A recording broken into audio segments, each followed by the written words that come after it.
Hey there, cinema fans. This is the Cinema Maven, the ultimate cinema lover. Okay, so in this video, we are going to go over some more movie pickups. So let's get to the great titles that I picked up. Growing up as a kid, I was a really big fan of the Ninja Turtles, the original cartoon, and also the live-action movies. And I even had a lot of the figures too. So I decided to pick up the original live-action trilogy: Teenage Mutant Ninja Turtles, Teenage Mutant Ninja Turtles 2: Secret of the Ooze, and even the crappy Part 3. I don't need to go into details about that. Now we're going to go over a couple of horror titles I picked up. And I got a couple of great 80s classics right here. Critters.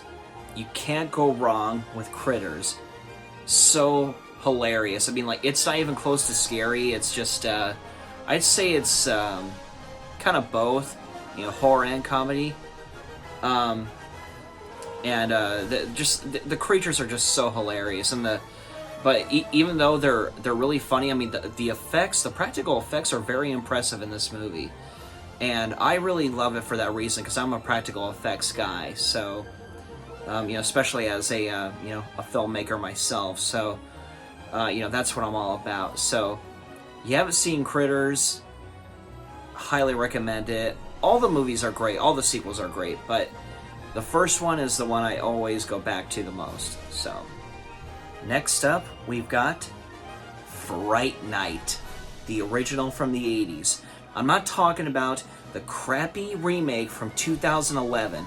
Okay, don't even get me started on that piece of crap. No, this is the real one you want to watch. Okay? Now, what I like so much about this one is it's not just any kind of vampire film. I think, from what I know, this was actually the first vampire film to actually be set in modern times, because most vampire films are period pieces from, like, the 1700s or 1800s, whatever. So this one is in the modern times in the 80s, and not only is it a great vampire film, I love Chris Sarandon's performance in this, and it's a great cast. Great dialogue, great everything, and man, most of all, I gotta say, the monster effects, the creature effects, just every single bit of the practical effects are just amazing. Yeah, so definitely pick up Fright Night. Classic, you can't go wrong. Now, this is another great horror film from the 70s, starring Anthony Hopkins, one of my all-time favorite actors.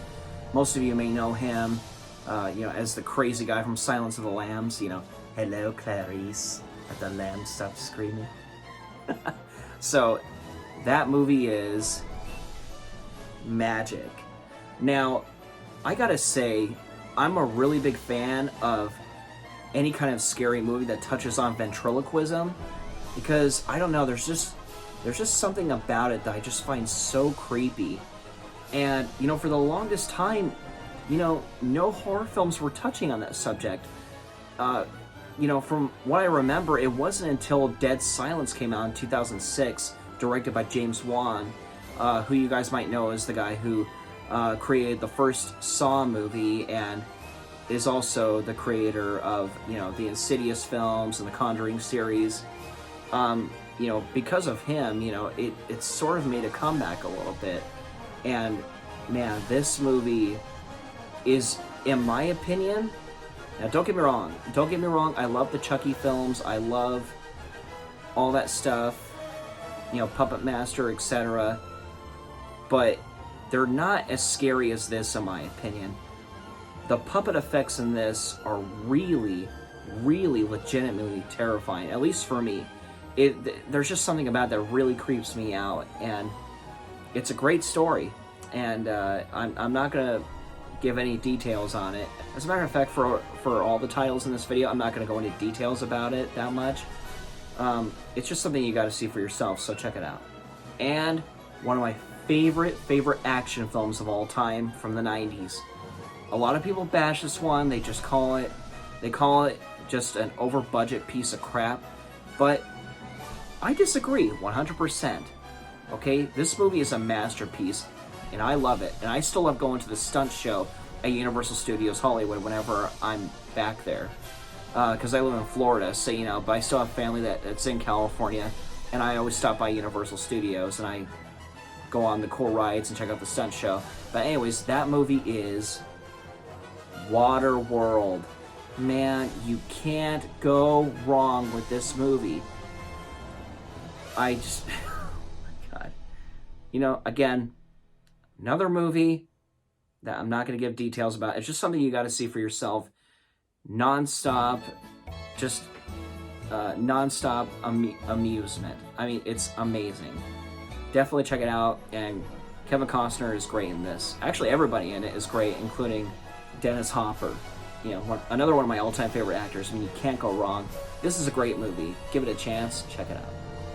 Now, this next one is actually a kid's film, and it's one that I grew up on. Now, for those of you that are watching, don't act holy on me. Don't act tough on me. You all have those films, those children's films, all the stuff that you grew up with, all the stuff you grew up watching. It's still dear to your heart to this day. Those movies that you really love, those cartoon films. And the one for me, one of them that I loved so much and I still love to this day, it's great to have it again, that is the Chipmunk Adventure from 1987. This one is a really cute movie, hilarious. I love the jokes in it. The chipmunks in this movie are just hilarious. Actually, they're always hilarious, but man, forget the live action ones. I mean, they were okay, but the cartoon movies were the best. But this one especially, highly recommend it. Check out the Chipmunk's Adventure. So good.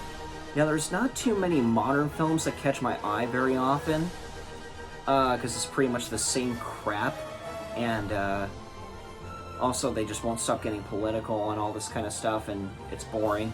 There's a reason why those movies keep flopping, but this one was really, really good with Matt Damon, directed by George Clooney, and that is Suburbicon.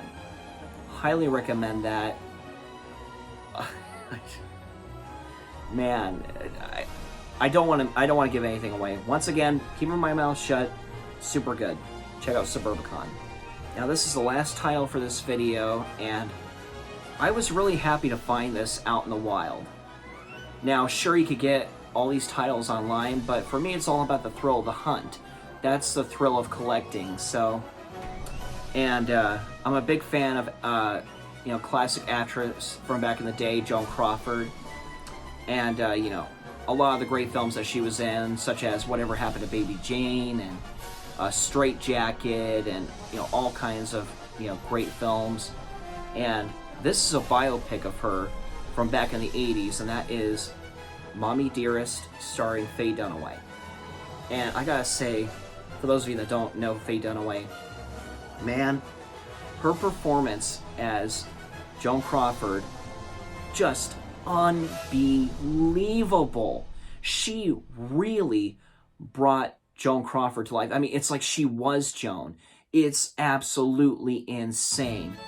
Now, I mean, again, like, this is a biopic of Joan Crawford, and it was all about how she was as an actress in her career, but how she was outside of that. Because outside of, you know, in her personal life and as a person, she was just a complete nutcase. So that's very sad. I mean, I'm not going to go over reasons why she was so nuts as a person. You know, great as an actress, but as a person, just nutty. Talk about cuckoo's nest, man. So, but anyways, yeah, I had to pick this up because I love this movie. Really, really good. So I highly recommend that. Check out this movie and check out Joan Crawford's movies as much as you can.